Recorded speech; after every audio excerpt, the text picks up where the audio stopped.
Want to know the tax strategies the wealthy use so you can keep more of your hard-earned money too?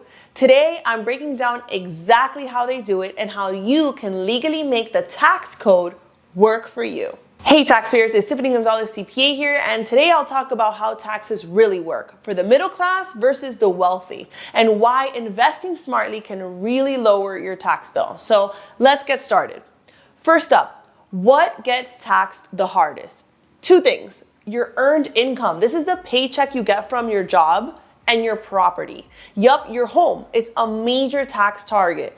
Middle-class Americans often have most of their wealth tied up in their home, and that's a problem because property taxes hit your wallet every single year. Imagine owning a $400,000 home. At a national average property tax of about 1%, that's $4,000 a year in taxes, on top of mortgage, insurance, and utilities. Unfortunately, the more your home is worth, the more Uncle Sam gets from you, no matter what. And here's the tricky part. Around 80% of middle-class Americans have about 60% of their net worth tied up in the equity of their house. So their wealth is locked in, but they keep paying taxes on it year after year after year. Contrast that with wealthier people. They usually have only 10 to 30% of their net worth in their home, and a big chunk of it is invested in things like stocks and bonds. Guess what? Investments like stocks and bonds get taxed less aggressively. Long-term capital gains and dividends, basically the money your money makes, gets taxed at a much lower rate. In fact, if your only income is from investments and you're single, you can actually make up to $48,000 a year in capital gains and pay zero taxes. And if you're living the high life and you want to take out, say, $300,000 from your investments, you'll still only pay about a 15% tax on up to $533,400. That's a rate similar to somebody making from a paycheck $40,000 to $80,000. The tax code rewards you for investing. It's plain and simple. So let's talk about a typical middle-class scenario. Meet Jane. She owns a $450,000 home outright. She has $25,000 in savings, and she makes about $130,000 a year. Now, Jane doesn't invest. She spends most of her paycheck, and she keeps the rest in cash in her savings. She pays roughly $4,500 a year in property taxes.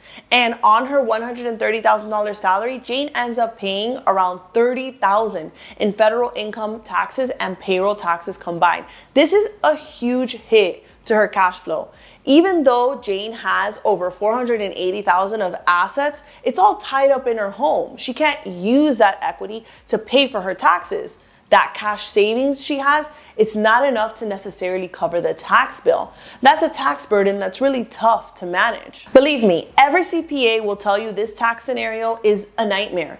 But we have to flip the script. What if Jane had been investing for the past 15 years instead of putting everything into a house? Say she skipped buying the big home at all. Say she invested the money in a mix of low-cost index funds.